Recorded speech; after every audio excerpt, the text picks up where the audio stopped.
Hey everybody, welcome to the Ronline Report. Today we're going to talk to one of my favorite guys in the industry. He always keeps it real, and he just made a huge announcement recently about his retirement at only 32 years old. Please welcome Iain Valliere. What's up? Iain, I like that. That's good. Thank you, Ron. Thanks for having me. It's always a pleasure to be on. It's been a while, so it's good to be back. So yeah, we just talked before because I knew I was missing one of your pro wins. I want to recap what was we could talk about in the past tense your career now, I guess. Sure. It's not a bad thing. So you turned pro in 2014 at the Amateur Olympia Latin America, heavyweight Yep. and overall. I distinctly remember saying this guy's horrible. He's never going to do jack shit as a pro. I remember that. They're letting anybody turn pro now. Well, Anyway, days, yeah. I've been wrong about 1,000 times before, so this was 1,001. So yeah, in 2018, you got your first pro win, big man weekend in Spain. Yep. 2020, New York Pro, that was a good one. Yep. Then your was 2020 your first Olympia? Was seventh place? No, 2018, when I won Spain that year, that was my first Olympia where I was 14th. And then didn't do 2019, 2020, came back, I was seventh. Yeah. Okay, so 2020 Olympia, seventh place, not too shabby. 2021, hell of a year for you. Yeah. You hurt a lot of feelings in Tampa, won that. You hurt more feelings in Texas because Definitely hurt more in Texas. Yeah. you just want to show you're supposed to stop competing and let somebody yeah. else win. Yeah. So 2 wins in a row. You go to the Olympia again, seventh place, 2 top 7 finishes at the Olympia. 2021 Arnold Classic, second place to Nick Walker, which Yep. means, if Nick hadn't showed up, you would have been the Arnold Classic champ. Last year, you won one of only 2 Canadian pro shows that are held, the Vancouver Pro. And then this year, you got the big one, Toronto Pro. Yep. And then 8 weeks off the Olympia, you made your video and your Instagram post and surprised the living crap out of all of us. So this is something I know you've already done interviews about it, but so some of these questions are going to be repetitive. But you did say in a couple statements that this was not a sudden decision. It's not like you woke up and said, "I quit. I don't want to do this anymore." This has been a long time coming. When did you start to feel like maybe your passion for pro bodybuilding was starting to diminish, and this wasn't exciting you anymore? It wasn't getting you up out of bed like, yeah. Yeah, I mean, obviously it's hard to pinpoint like an exact day, or an exact time. I mean, when you talk about, and I said there, it's not a decision that happened overnight or a thought that kind of like woke up one day. It's something that kind of creeps in your mind over time, and you can kind of feel it as you're into the gym or when you're doing competitions, and that luster has diminished a little bit and kind of continued to diminish over time. But if you're putting a gun to my head and I had to pick a time frame, it would have been sometime in the last year to 18 months, that I think I really started to have the thought of like, okay, maybe this is a reality of like something that I'm ready to leave behind. It wasn't definitely before last year's Olympia, and maybe even before Vancouver, but definitely not into the 2021 season. But yeah, definitely sometime in 2022, that thought started to creep into my mind of like, maybe I want to try other things. Maybe I'm ready to hang this up. But yeah, probably about then, I'd say. Yeah. Another thing you said was, winning shows used to be obviously the first few pro shows you won. It was like, wow, this is awesome. And at some point, it just that it wasn't like that anymore. You're like, eh. So what was the last? Yeah, go ahead. What was the last show you won that you were still super stoked about? The last show that I was probably super stoked about was the Arnold, where I came second, probably.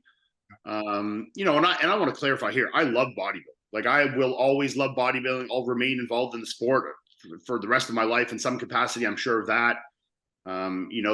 This wasn't a diminished love for bodybuilding. This was a diminished love for, and I don't even want to say diminished love because it's not that I don't love it. Like I said, just a diminished passion for pursuing at the competitive level and at that level and how much it all encompasses your life, so I think over time that just became, so that I kind of felt like I was at peace with what I had accomplished in bodybuilding, but that I was really ready and excited to do other things. And when you pair that with obviously the risks that are associated with bodybuilding, you kind of, make this culmination of these things, over time, and that kind of built in my mind. And I just felt like I was ready to move on. Yeah. A lot of people seem particularly upset that you had just qualified for the Olympia a couple months back, Sure. And here we are. Your announcement came like 8 weeks out, and everyone's like, "Why doesn't he just do one last Olympia?" Yeah. So why didn't you decide to just do one Well, last Olympia? and this is a sentiment that kind of confuses me in the same time, because it's like, why not do one more? But it's like, why do one more? You know, in that same breath, it's like, why would I do, when I'm sitting here and saying that competing doesn't really, like, look, I'll be completely honest. I'm way, way, way more excited to go to the Olympia as a fan and a spectator, and to be there, you know, as Chris's brother, and to support him in that regard. You know, to hang out with my friends from the podcast, and, you know, with Mike and Fuad and these guys, and just to be part of the event from a fan and a spectator standpoint is way more exciting to me at this point in my life than to be there on stage. And I know that that is not a feeling that almost everybody else on that stage would share. You know, I know if you talk to Nick Walker, you talk to Hunter, you talk to Justin Shire, you talk to any of these guys, they're going to be way more fucking excited to be up there and be on that stage than they would ever be to be hanging out at the expo or hanging out with their buddies. So, you know, when you start to have that feeling, it's pretty indicative of where you're at, you know? So to me, it's like, okay, I could get up there one more time, and which maybe I would understand if I'd only ever been up there once or never been up there before, but I've been up there a bunch of times, you know?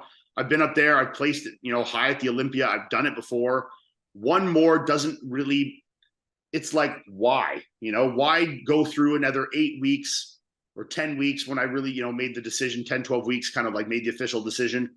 You know, why go through another 3 months of prep that I'm not really enjoying, putting my body through something that it doesn't really want to be going through, to get on a stage that I'm more excited to sit in the crowd than I would be to be on stage. Let's leave that for the guys that are excited to be up there, the guys that are, you know, really still pursuing new goals in their bodybuilding career, which I'm not super interested in at this point.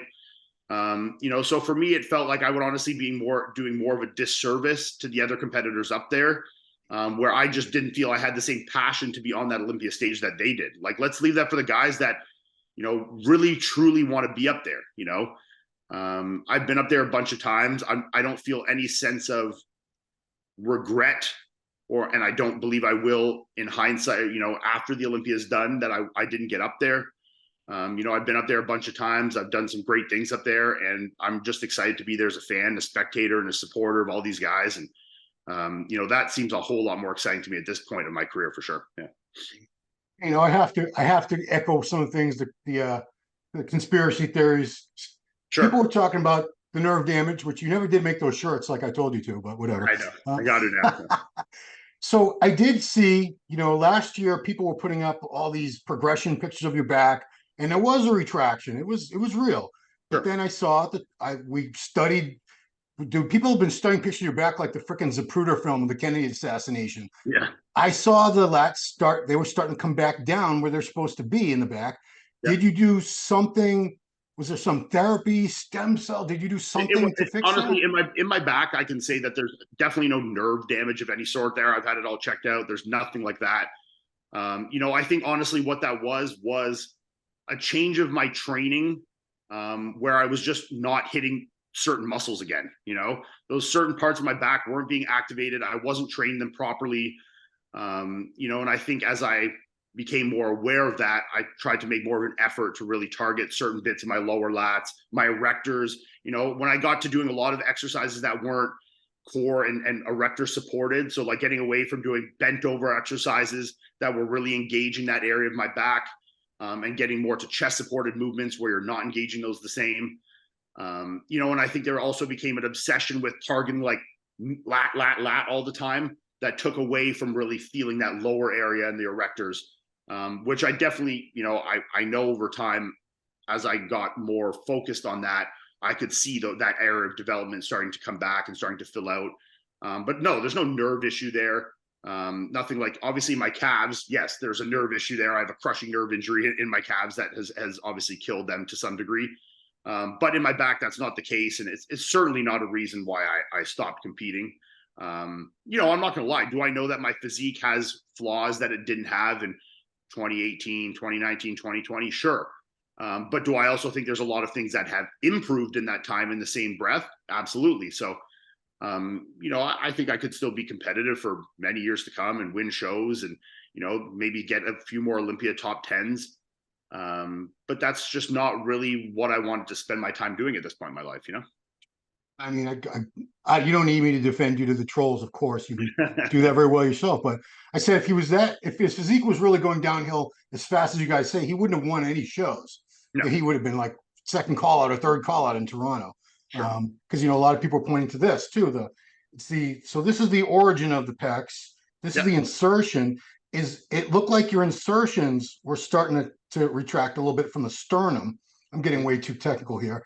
And I don't think you ever had that before, or did you? And it just became. It's one of those strange things that I can't exactly pinpoint, because if you look at past pictures, you can find some shows, all the way back to 2019, 2020, where you can see it.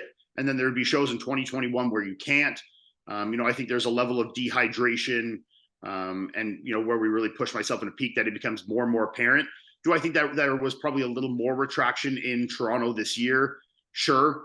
But I do think, there was things that caused that. But do I think it was getting worse going into this Olympia? No, I did a lot of work on it. Getting IMS needling done in it and trying to activate everything. And it actually made a lot of comeback. It looked as good as it ever looked in any show that I'd done, where you could still see it a little bit, but it wasn't definitely as prominent as Toronto. So, these are things that are clearly things that have happened in my physique with age and time and training hard. And sure, I mean, it's a reality. People get little things in their physique, but to again reiterate, they're definitely not reasons why I decided to stop competing. No.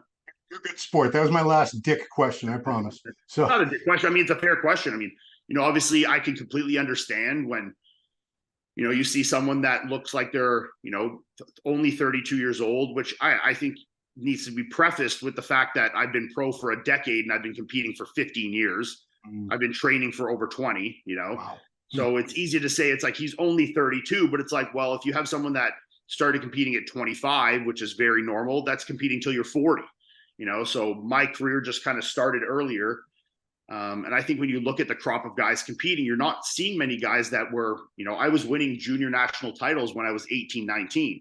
And I think when you look at guys like that, the Cody Montgomerys of the world, these guys have been retired for 10 fucking years, so, I, if anything, kind of went a little longer than a lot of these guys, based off where I started. So, I had 15 years in competitive bodybuilding, a decade as a pro, so it's been a long time. It's not like 32 looks young, but it's only young relative to when you start, I mean, it's like when I talk to guys who are like 50, I'm almost 54 now. They say, I'm still making gains. I said, when did you start training? Like, oh, I was 40. I'm like, get the fuck out. I was like 12 when I started training. Just shut up. You'll see guys that are like, they trained for, a lot when they were a kid, maybe competed in their teens, and then they didn't compete for 16 years or 18 years. And then they started competing again when they were 45. It's like, okay, but, doing it for 15, 18 years straight is a little different, One thing that you said that really resonated with me, because it talked about, the fact that you're 280, 290, you're like a cheeseburger short of 300 pounds most of the year, basically. Yeah. And, I've talked to a lot of guys who carried that weight and size. It's a grind. It's not fun. It's not comfortable. And I think a lot of the fans out there, they can't, and a lot of these aspiring bodybuilders, they can't really relate in any way, shape, or form to that, because that's their dream, is to be that huge. And they think it's going to be so awesome, and everyone's going to love me. I'm going to feel great, because they've never been anywhere near, they're 200 pounds, if that. They can't imagine that they'd ever be uncomfortable or not want to be that big after, this is how many years? I mean, you've been this big for a good 6, 7, 8 years now, basically. 8, yeah. I mean, I've been living the most of my year over 270, 275 since probably 2016, 15. Yeah.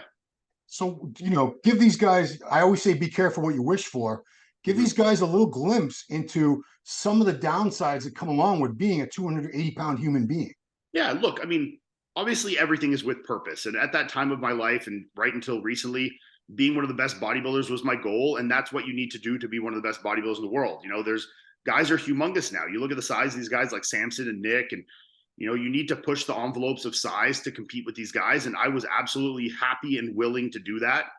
And yeah, sure, being 280 pounds plus is uncomfortable. Your sleep can suffer. You get guys that are 25, 28, 30 years old using CPAPs. Like, I'll tell it to people, in the real world, that is not normal. You know, these are things that your overweight 65-year-old dad is doing, or people that are morbidly obese in the real world.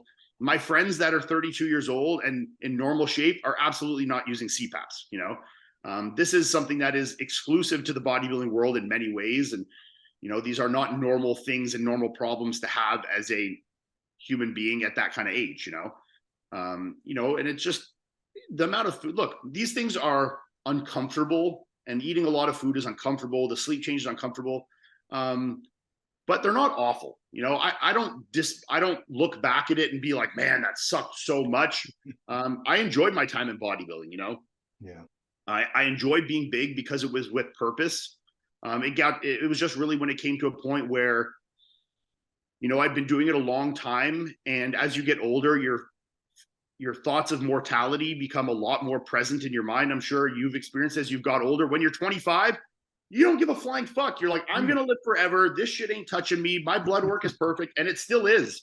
Yeah. But I know that that is not the whole story of longevity and quality of life. You know, I think, look, maybe I'll still, if I continued bodybuilding, maybe I'd still live to 90 years old. But what's that 90 going to look like? You know, is that going to be from 55 onwards? My quality of life is quite poor. You know, got really bad arthritis in my knees and elbows and shoulder replacements and hip replacements. You know, what is that life going to look like, even if it exists, you know? And I think that's something that as I got older and got into my 30s, and, you know, Melissa and I really were looking at having children, the thoughts of mortality, and the thing was, it became no more swayed by no matter how much data I had on my health points. I could get calcium scores done that were 0. I could get EKGs done. I could get all my heart scans done. I could get blood work done, and they could all be fine. But the thought in my mind never changed, you know? And I know that I don't want to say like that it's bodybuilding is so terrible and it's so awful for you and things like this, because look, I love bodybuilding. I support bodybuilding. I think if you love bodybuilding, you should keep doing it. Yeah. But it came to a point where my fear of long-term health being at that size all year was going to have serious repercussions in my long-term longevity and quality of life. And, you know, I'm not one of these guys that's like, get big or die trying, and I don't care if I live till 60, whatever, as long as I can be huge the whole time and blah, blah, blah. I'm truly someone that wants to live to 1,000,000 years old. I want to live forever. And when you pair that with bodybuilding, it starts to become a mental conflict, especially the older you get. You know, and I was having a lot of anxiety and a lot of fears, and, you know, dare I even say like a pretty significant level of depression about worrying about my long-term health and the repercussions that bodybuilding was going to have on them. You know, and when you pair that with, I wanted to look fondly back at my career in bodybuilding. You know, I didn't want to be like, man, I should have stopped 1 year earlier. I should have stopped when my knees were still good. I should have stopped before my blood work got crazy, or my calcium scores got bad, or my heart was the size of an elephant's, you know. You know, I wanted to walk away from it where I could look back at it fondly. My body was in good shape. My heart's in good shape. My, you know, organs are in good shape. My knees still feel good. And that my body is willing and able to do whatever I still want to with the rest of my life, you know. You know, there was nothing that I would regret more than continuing it to the point where my body had definitely lost a step, and that I was going to pay for that in my quality of life for the rest of my life. You know, I want to walk out and be like, yeah, if I want to run, if I want to do MMA, if I want to become a boxer, if I want to go run ultra marathons, whatever it is, my body could still be capable of doing these things. And that was very, very, very important to me. Yeah. Phrase that kept coming to mind to me as far as you getting out with your help was, he's getting out while the getting's good, if you know that phrase. Yeah. Before, because most guys don't. They keep going and going, and not until they see some warning signs where that means it's already too late. That means you're already down the wrong path. And you know, I'm gonna go. I'll be the realist here. You weren't, if you had kept that much size, let's say until you were 40, 45, you weren't gonna make it to 90. There's no way you were gonna make it to 90. There's no way. Have you ever seen a morbidly obese 90-year-old? No, not very often. No. And you've never seen a big jack 90-year-old? No. They're both strains on the body. Obviously, obesity is a whole other animal, different type of strain. In terms of strain it's putting on your heart, your body doesn't know a whole lot of difference. You know, obviously there could be different differences in terms of maybe having diabetes because of your nutrition stuff, if you're obese versus muscular. But even that, I mean, having blood sugar control issues with bodybuilders is still very, very common. But yeah, I mean, being that heavy, and I'm not 6'5", where this is like a 280 that's very natural. Like I was 160 pounds when I graduated high school, Wow. So I mean, I'm walking around at 110 to 120 pounds more than I was as an adult already.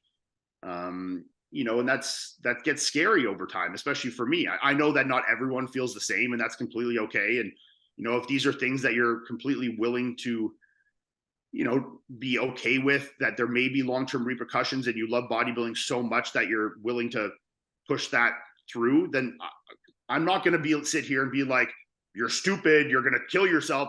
Yeah. Look, I did this my whole life as an adult. I lived the life of a professional bodybuilder, and was completely willing to accept that. But it got to a point where I wasn't.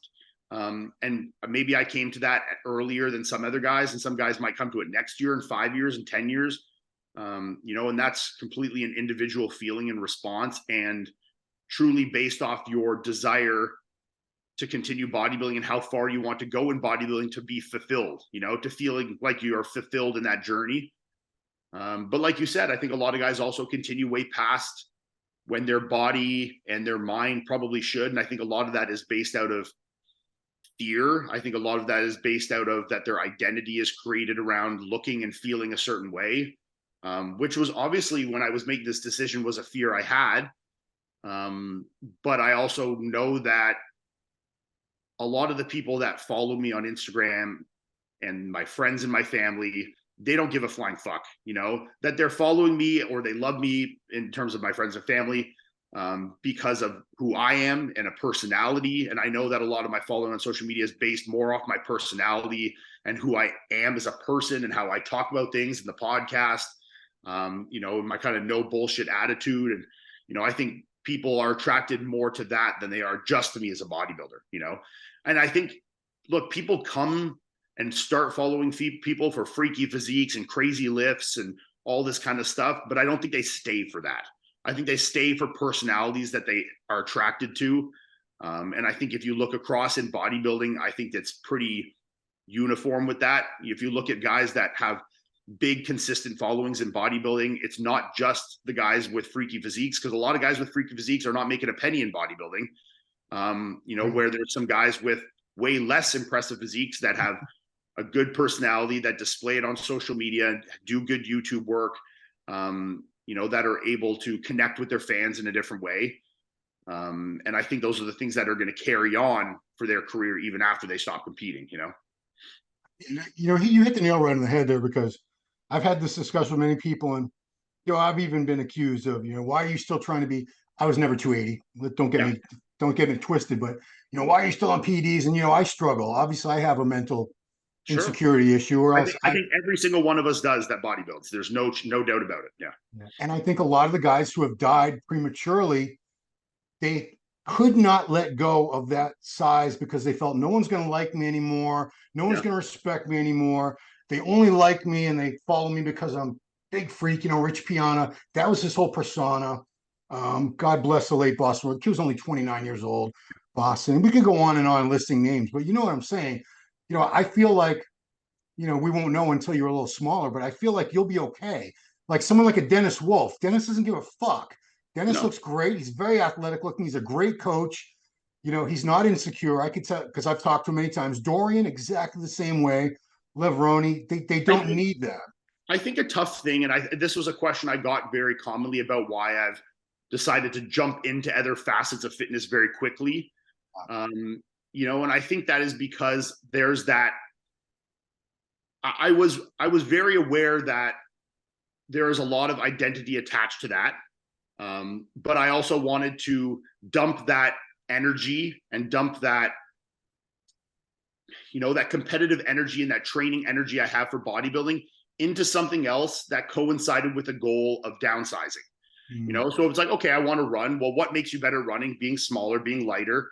So I wanted to put that energy as fast as possible into something that got me excited, so it's like, okay, I could have sat around for 6 months and just let my body kind of dissipate a little bit over time. But to me, I was like, why? Like, why waste time if there's something else that makes me excited to do, and something that also motivates me and excites me to, get into better shape, that's going to, impact my longevity and my long-term health. I don't really see why I would wait, I'm not like sitting here mourning the death of my bodybuilding career. I don't feel like I need to sit around and wait 6 months or a year, 5 years. I mean, like, what really is the right time to make a change in your life, So for me, I was like, hey, I'm ready now. I'm excited to do other things. I've waited 15 years of eating 6 meals a day and training every day. That was so with one goal. Why would I waste time? Life is short. We've experienced that. We see it all the time with how short life can be. And I didn't want to waste time to experience other things and try out new goals and get excited for new fitness ventures in life. So I was like, fuck it, let's get at it, I saw that you'd already back to the track. I didn't realize you had been a very good track athlete. What was you had done it at a very like a high national level, correct? When you were younger? Yeah, like when I was in high school, like, look, I wasn't someone that was ever going to go run on like the Olympic team or anything. I was a reasonable, high school and club track level runner. Like that I was competitive and did well. But I have to say, even if I had never done well in track, it was still something that I just fucking loved. Like the training I loved, the camaraderie of the training I loved. Many of the things that I loved in bodybuilding, coincide. The training is why I got into bodybuilding. Your ability to really control your own destiny. And I think that's one thing with track and bodybuilding where versus like team sports that have always really attracted me is it's like you're completely responsible for the result in terms of the work you put in. If you train hard, you're diligent with your nutrition, you're diligent with your recovery, you will see better results. And I think, it's obviously diluted a little more when you have 35 players on a team, but I think then there's also a different camaraderie to that attracts people. But that's, a thing that has always attracted me to track and field and well bodybuilding. And, even since I stopped running competitively at the end of high school, I followed the track circuit as close, if not closer than I probably follow the professional bodybuilding circuit. If you look at my YouTube, it's depending on what season it is, it's either collegiate season or, pro season in the summer, it's indoor season, whatever it is. I mean, this is still something that I have followed very closely and passionately. And look, like, obviously I'm 32. I have been very heavy for a long time and I haven't run. I'm obviously older than what the average professional track athlete would be. I mean, they would be retiring like I would be in bodybuilding. If you're running into your 30s, you're getting pretty old. So like, I'm not thinking I'm going to be out like a professional track athlete or any regard. My goals are obviously much, much smaller than that. But my goals are to be able to run fast again, and feel athletic and feel that I can, it's more just a new goal of something that I'm passionate about. And to try and make progression in it, just like I did when I started bodybuilding, starting from the bottom and trying to get, okay, what's my goal? Be 230, be 250, bench press 500 pounds, bench press 700, whatever the goal is, I'm starting from like the absolute bottom of bottoms, I haven't run in 15 years. My body is definitely not a machine that's made for running at this point. I've been doing, bodybuilding, hypertrophy focused lift. I'm not doing any explosive stuff like that. I haven't been doing plyometric work. I haven't even jogged on a treadmill in 10 plus years, So, I'm starting from like the absolute baby steps of learning to walk again. But that's what's so exciting for me is it's like, it's only up from here, and I'm excited to see where my body can be in 6 months, a year, 2 years, 5 years, how far can the ceiling go for me? But why it gets me excited, because I think it's something that also pairs well with me wanting to give myself the absolute best chance of living a long life with good quality of life. I think it's, like I said before, it's easy, or it's hard, sorry, to just kind of let 15 years of bodybuilding work, like kind of watch it dissipate away. It's like, man, people used to look at me differently and, blah, blah, blah. But I think when you pair that with a goal that kind of makes sense, and I think that's why a lot of guys have a lot of trouble transitioning out, is because they don't set new goals. I think when they sit there and they just, get out of bodybuilding, they're still kind of training, but they're just watching their body kind of like shrink a little bit with no real purpose. It can be very difficult. And I'm sure it would have been for me. So that was, like I said, one of the reasons I was very keen and eager to get into something new is, something that would motivate me to be a little lighter, something that would be, get in better cardiovascular shape. And things that would kind of coincide with that are, being smaller, being faster, so it was kind of made sense in my mind. It's like, okay, I can do something I'm passionate about, something that's going to increase my overall health and chance at, good longevity. So it just made perfect sense in my head to dive right in. I remember talking to Cutler a couple of years ago when he was trying to downsize. He could not get for the life of him below like 230 pounds. He couldn't. Yeah. He said, I was eating twice a day, barely lifting. My body just did not want to get under that weight because, he's an actually husky guy anyway. I think he was never a small guy. But, I wonder, are you going to be able to get as light as you would like to or hope to get? I don't know if you put on, if that a lot of that muscle just might be permanent, even if you never really lift heavy again, even if Well, you here's never the thing. like that I again. think, and I've experienced this with Melissa, with my wife, after she really made a conscious effort to try and lose a lot of the muscle she had. You have to weight train zero weight training. Wow. So she did literally, and when I say zero, I mean not once a week, not once a month, not once every 3 weeks, zero weight training at all for basically a year.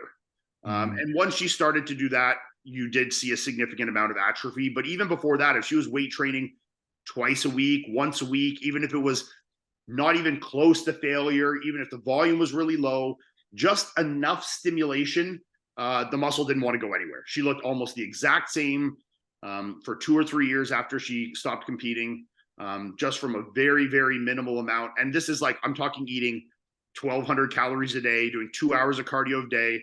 And her weight just got to a point where it was like 160 pounds, 155 pounds, and it would not get any lower than that. And her muscle looked the exact same. And this is not using any PEDs since 2019, so I think that's the thing, is obviously you get guys like me or Jay, we're still going to want to weight train a little bit. Let's be serious. That's something we love, and just for our mental health. And, you don't want to leave passions behind completely, even if you've moved on to other things. So I think, yeah, there may be a point where if I get really serious about wanting to be faster, and it's something that I really get seeing some progress in, but I'm like, okay, it's just getting tough because my weight won't come down anymore. Yeah, there might need to be a short duration where I just go cold turkey on weight training to get my weight down a little more. And obviously if you still are, have guys too, if they're still taking like TRT, it's going to make your cause a little harder, obviously too. If you want to just cut all the hormones out and eat very minimal food and do zero weight training, I guarantee you everybody's weight's going to come down. But when you get guys that are still weight training 2 or 3 days a week, they're still eating a bit of protein and they're still doing a little bit of hormones, even if it's just a TRT level, your body, especially if that muscle's been there a long time, it's not going to want to go anywhere to a point. And I've already experienced that in some regard. I mean, I've been eating 3 meals a day, 2, 3, 4 meals a day, small meals, very minimal calorie intake, doing a lot of cardio, and doing very little weight training. And I had an initial drop from 275 to 260, which came off pretty quick, just like glycogen and water and a bit of, maybe a little bit of tissue coming off. But now, I could eat 0 calories a day, it seems like, and do more cardio. My weight just kind of stays like 258, 259. It doesn't really want to come much more. So, I know obviously I'll have to increase my output, decrease my calories, and probably reduce my amount of time in the gym. I was doing still 3 days a week of like pretty decent weight training. So if I want to get it down more, I'll probably have to reduce that even more than I have. Yeah. You mentioned TRT. You don't have to answer this, but you're so transparent. I don't think I'll have a problem with. Do you think your body is capable of making a normal amount of testosterone moving forward? I don't know. It's something I'm curious to see. Obviously I was in prep for the Olympia, so I was, using a fair amount of PEDs. So now I have just dropped down to a TRT level, probably not a true TRT level. I'm probably still a little high, but I'll do that for probably about the next 4 to 6 weeks. I'll go get some blood work done, kind of see where everything is falling, and then I'll adjust as I need from there. And I'll go into a true TRT, not like a bodybuilder's TRT. I'm talking like, something that brings me into like a real, like upper, lower, upper mid range, or even just mid range. If it's, 70 milligrams twice a week, or, whatever it is, something very low, 100, 150 milligrams a week. And I think that's going to give me the best chance of getting my weight down. And like I said, if then I really get into the point of running where I'm like, okay, I want to be a little more serious with this. I need to get a little more muscle off. Then, I'm completely fine to cut it down completely for a while just to get that off. And I may even do so for a short duration, and do a proper, PCT kind of therapy to see if I can get any stimulation back. But I'm sure after how long I've been doing professional bodybuilding, it would take probably 6 months to a year plus to get any real response back there. So we'll see. I mean, I'm going to do it in steps. Well, step one now is to come down to, like a 250 milligrams a week kind of TRT. And then we'll kind of go in small steps down there after I get some blood work done and kind of see how everything's looking now. But in the same time that I am doing, all the other stuff to kind of get the old boys working again. Because, as I said earlier, like Melissa and I are at the point where we do want to have children. So, there's HCG, HMG, all those fun things that you can do to get the boys rolling, Can you imagine the genetics on those kids? Because she's a Bumstead, before she was a Valliere. And you're a Valliere. So my goodness gracious. So we always have this conversation of like, if they were to be bodybuilders or professional athletes, like whose would be more proficient, like the Chris Courtney children or the Ian Melissa children, That's a good one. I think in physique sports, the Chris and Courtney might have us beat. I think when you're coming to physical performance, I think Ian Melissa would toast them. Yeah. I mean, I no diss on Courtney. She's a beautiful girl and she won the Olympia, but I think Melissa had more muscularity to her than Courtney ever did. Oh yeah, for sure. And I think Courtney was never like super duper strong, but she was very nicely shaped, broad shoulders. So I think if you're talking in physique sports, I mean, Chris and Courtney are going to have about a pretty physique child as you can possibly have. Yeah. But I think me and Melissa, in terms of like, we're getting into like strength sports or sprinting or, playing football, I think we're going to have the little more rock solid base of strength there, Maybe in like 20 years, those kids can go head to head and we'll find out. Yeah, we'll throw them in the NFL combine in 20 years and see what happens. So let's talk about the future. You became very prominently known as a coach because you were the coach of the 3-time at that time class physique Olympia champion brother-in-law Chris. Sure. And I don't know how much more coaching you've done beyond that, or he was just like your pet project. But is that something you're passionate about and you want to do more of? No, at this time, no. I do want to explore the avenue of doing some judging. So I'm gonna, dip my hand into that. And obviously there becomes a little conflict doing too much judging from the competitive side, coaching from the competitive side with judging at the same time. So order of operations will be to try my hand in some judging, see how I like that, see how I enjoy the travel with that, and judging, at the Canadian level, and then maybe upwards from there in the future. See how I enjoy that. If that's not something that I'm really enjoying, then I leave that door open to get more into coaching. I still have always coached a little bit on the side over the years. I did dwindle it down to a lot. Like, there was a time where I was doing, 30, 40 clients. I know there's guys that do way, way more than that, but that was kind of like what felt okay to me. And over time, I kind of dwindled that down to maybe like 10 guys that I've worked with for quite a long time now. So if, maybe in the future I'll do some more, and if I do start judging more consistently, then maybe I'll pick up more just from lifestyle clients, not competitive clients. I'm sure I get lots of DMs all the time of people that are very interested to work with me that aren't competitors, which is something I would certainly entertain. But no, it's not something that I'm like so overly passionate about that I like can't wait to get 100 clients. I have a lot of friends that are full-time coaches. I know how stressful that can be, but I also know it can be very rewarding seeing your clients do really good and seeing progress and helping people achieve progress. So, there is obviously facets of that do excite me.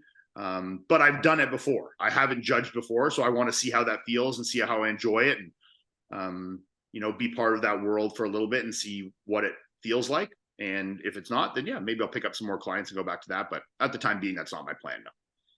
Final question, Ian, you've been very generous with me today. Your fans, which you have many, many, I'm curious to know the different reactions.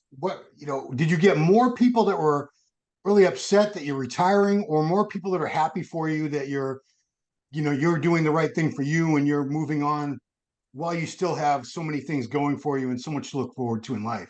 I have to say it was honestly very humbling and very awesome to see that I had almost no negative feedback on this. From my YouTube that had hundreds of thousands of views, to doing it on the podcast, to my Instagram post where there was thousands of comments. We're talking out of like a total of maybe 10,000 plus comments, I might have had like 5 that were like, you know, accounts with no profile picture and 1 follower, and are saying like, you retired because you're scared of Michael Krizo, you know? Yeah, exactly. Like So one guy, some random bodybuilder, it's like, you're afraid of Chris. Like, okay, you know. yeah, I mean, even if I was, like, who cares? You know, it's like, I've made this decision now. It's like, it's really irrelevant at this point.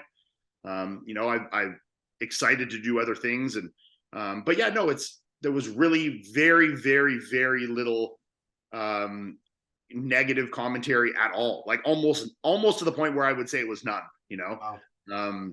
you know, obviously there was people that said they were sad, like, oh man, I'm gonna miss seeing you on stage, but in that same breath, would be like, I'm sad and I'm gonna miss you on stage, but I'm so excited for you and to see what you're gonna do next, and I'm so happy that you made this decision for yourself.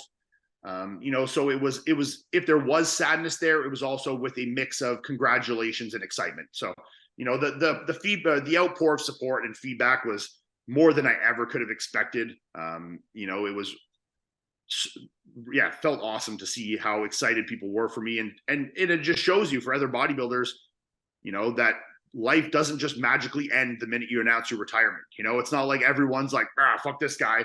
You know, to be honest, my engagement on Instagram has been up like 85-90% on my posts and my stories and stuff since.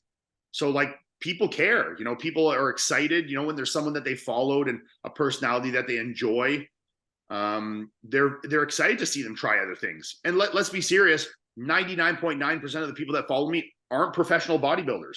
It's interesting to watch, but it's also somewhat unrelatable. You know, where there is a lot of people that are maybe trying to balance being a little more athletic with still having some muscle, and they're trying to eat, you know, well, but obviously they're not eating 6 times a day. So they're interested to see what someone that's trying to be in shape and, you know, have performance goals, but is not like eating a strict 6 meal a day, meal plan that's a little more unrealistic for them to eat, are eating.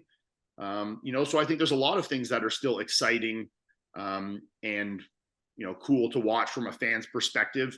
And like, let's be serious, how many times have you seen a good, you know, a reasonably good pro bodybuilder retire at an age where their body is still able to do other things and then pursue it?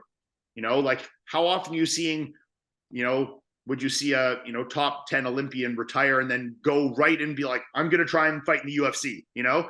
Never. How awesome would that be to watch? I'd be like, fuck, this is sick. I want to see what's going to happen here. You know, is he going to get his ass whooped? Is he going to be good? Like, this is exciting, you know, or go into professional boxing or go try out for the bobsled team of the fucking US or whatever it is. You know, when you get someone that's still in, you know, a time of their, you know, where their body is still willing and able and they're still young enough to really pursue new fitness goals, it's exciting from a fan's perspective to see what they could do next. You know, I know if you know, one of my favorite bodybuilders said that they were going to go try something different, I'd be like, this is sick. I want to see what they're going to do. You know, if Hunter Labrada said tomorrow that he was going to go try and be a professional boxer, man, I'd be watching every single one of those YouTube videos. You know?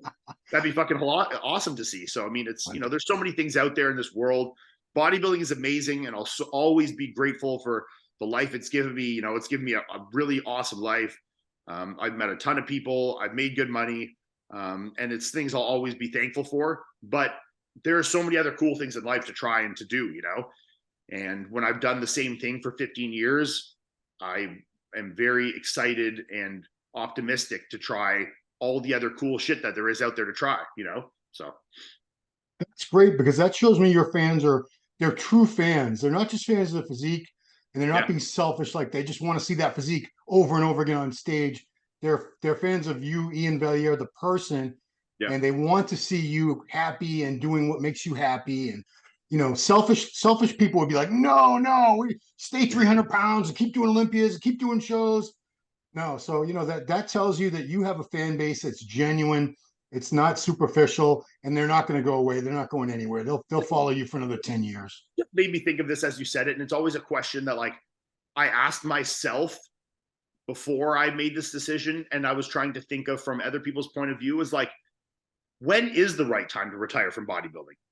You know, and it's such a difficult question to answer. It's like, is it when your body makes it so you're not able to, or that your health isn't able to, or when you don't love it the same, or when your placings start to slip? It's like, you know, it's such a difficult question. I think this is one of the things that so many guys get caught up in, is not knowing when the time is, because there is no right time. Right. There's guys that retire because, yeah, they get injured or they have health complications, or there's guys that retire because maybe they have kids and they're like, hey, this isn't what I want my life to be like anymore. Look at someone like Ben Pakulski. He still could have been competitive for years. He wasn't like, his body wasn't falling apart. He, had some kids. He wanted to do other things with his life.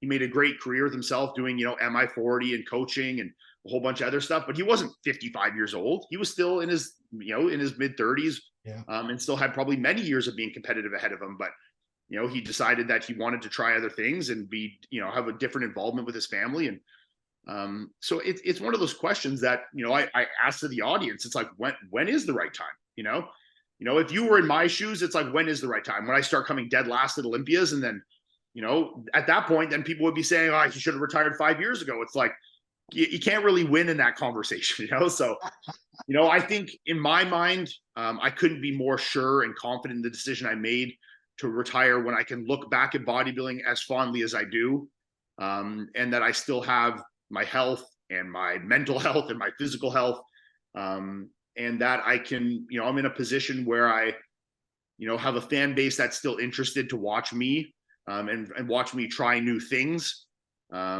And yeah, the world's your oyster, man. So it's fun to get out there and do new shit. And yeah, it's just a question. I'd be curious to see what people in the comments would say is like, when is the right time? I don't know when the right time is. This was what I thought was the right time. So if you were competing as a pro, what would your right time be? I'm interested to hear what people would say about that. In the comments below, guys. I want to hear some. This, I'm going to get some shit for this, comparing you to Lee Haney, because Lee Haney won 8 Olympias, but whatever. Lee Haney, that's a prime example. He was 31 years old. He went out on top when his physique was still, in its prime. People said, why didn't you keep going? You could have 10 Olympias, 11. He's like, he was starting to not have that luster for it either. He got out with his health. The guy's 64 years old now. He looks awesome. His joints have no pain. He moves around. He plays with his grandchildren. No health problems. That is someone I see like that, and I'm like, this is what I want to be. He can look back at his career and be like, that was fucking awesome. I had a great time. It did a lot of things. It set me up for a lot more things in life. It gave me a lot of opportunities and opened a lot of doors, which bodybuilding has for me. Whether it's going into judging or getting into coaching, whether it's doing the podcast, or maybe one day I'll do commentating for shows. Maybe I'll be hosting, promoting shows, whatever it is. This is something that opened a lot of doors for me, that I'm excited to explore all of them, and I think someone like Lee, it's like he can look back at his career and not have any regrets of, man, I should have hung it up earlier, where my body was still at a point where, now that he's 65 years old, he can still walk. He could probably still go run 5 kilometers, and he get down on the floor and play with his grandkids. He could still go to the gym and lift without pain. He can sleep without friggin', needing like a $16,000 orthopedic mattress because his back is all fucked up, like he can still do these things. And that's something that I look at and I'm like, this is what I want to have, like I want to look back at my career fondly and be thankful for everything it's given me, and, look at my memories of shows that I did, fondly, and it'd be, proud of what I accomplished in bodybuilding. But also happy that I made the decision I did to hang it up at the time I did, See, an hour ago, I still had a little bit of that sadness that you were retiring. I'm being honest. Now, I'm just so happy for you. Thank you. I like to see people move on, not being forced out of the sport, but move on. What was that phrase I kept using? I'm on Oxycontin because I had surgery the other day. So please forgive me, but you're going out on your own terms is what I want to say.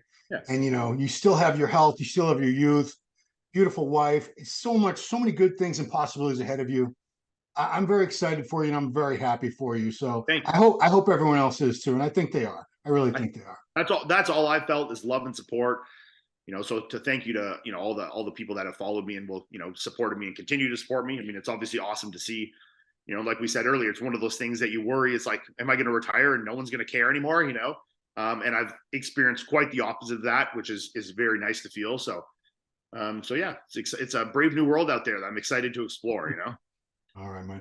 Thank you so much, Iain. You've been very generous with your time. And again, so happy for you, for Melissa, for everybody, all your fans. I think this is it's a wonderful thing. This is one of the it sounds like it would be a negative story. So and so retires, but it's not. This is a feel good story. This is a No, really positive, uplifting story. yeah, And you still have a great attitude toward the sport, looking back fondly on a career. Everything. This is great. So it wouldn't don't it be be sad. awesome? Like when you said that, wouldn't it be awesome if people could make that choice to retire, that it is always a positive and happy story? It's like that we can look back on their careers fondly, and you're not like, man, they retired because they had like their second heart attack and like blah blah blah. It's like, it's like we can look back at it and we can celebrate it and we can look back at it fondly, and I think that's awesome. And I think it's one of the things that is in all professional sports is so hard to make that call, because people are so, change is scary. And the world, when you've done something for so long, that fear of the unknown, it's scary. I'm not going to lie, it was terrifying for a while to make that decision. But once you make it, there's just a level of peace and optimism that comes about it, and realizing that there's so many other cool things to do in this world, and yeah, it's fun and exciting. All right. Well, thank you again, Ian. So generous with your time, and Thank you for having me. yeah, if we never interview, I'll still see you around the shows, and this time you won't be all tanned up and tired and grouchy Yeah, from the diet. You'll be having a great time and living your best life. So that's cool. I look forward to all those things. So awesome. Me too, man. thanks, and I'll hopefully see you at the Olympia. Yeah. Awesome. We'll see you there. Thanks, man. We'll All talk to you right. later. All right. Thanks for watching Ronline Report with Iain Valliere. We'll see you next time. Bye bye. Hey, did you like that video? Smash that like button, subscribe to MD, and please comment down below. Thanks for watching.